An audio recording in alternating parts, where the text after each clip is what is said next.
Hi, my name is Lucas. 3 years ago this month, I had an accident at my house. I was in the kitchen with my mom while she was making spaghetti for dinner. I used to use a stool to reach the counter to make a drink because I was pretty small. I was standing on the stool to make some chocolate milk and the stool came out from underneath me.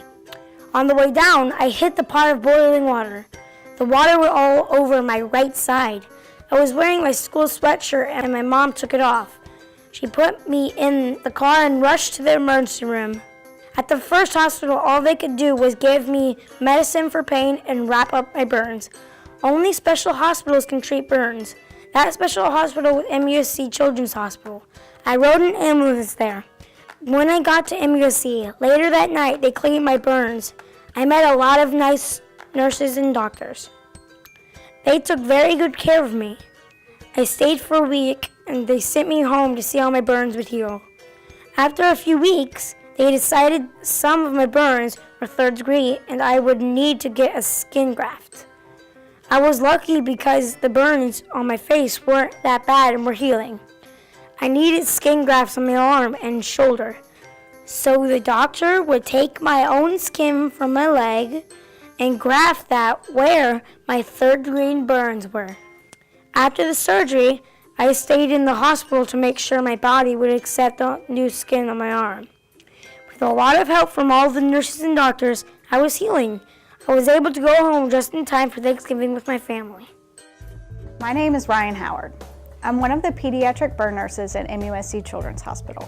My job is to take care of children that come into the hospital that have a burn injury. I teach these kids and their families how to care for the injury by helping them change the bandages. Another part of my job is to teach others on what a burn injury is and ways to keep children and their families safe from these burn injuries. Let's do a quick overview of the types of burns. There's a scald, a contact, and a flame burn. The most common injuries seen in the Children's Hospital include scald and contact burns. Scald burns occur most commonly in the kitchen. Hot liquids such as soup, coffee, boiling water are dangerous, and you should never handle these by yourself.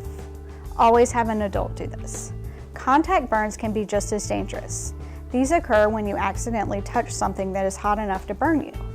Some examples include grills, stove, oven doors, curling irons, fireplace, or other hot items such as hot leaves or campfire ashes. Raise your hand if you like to help cook dinner or help out in the kitchen. I see lots of you like to help out. That's great. These prevention tips are for you then. Listen and follow closely. We are going to walk through the house and make sure to use safety first. Have your parents use the back burners when cooking. Turn the pot handles away from the stove's edge. This prevents overturned pots and pans containing hot foods or liquids. Make sure all appliance cords are kept coiled and away from the counter edges. Use mitt or pot holders when moving hot food from ovens, microwave ovens, or stove tops.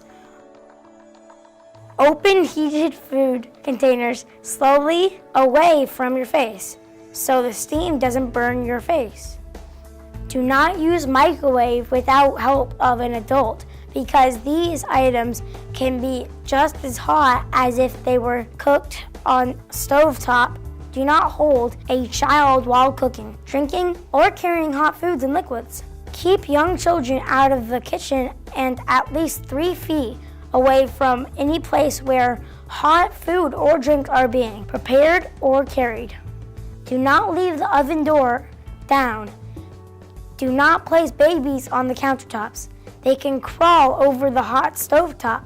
Don't leave items cooking in the kitchen by themselves. Always watch the items you are cooking. Do not run or roughhouse in the kitchen while someone is cooking.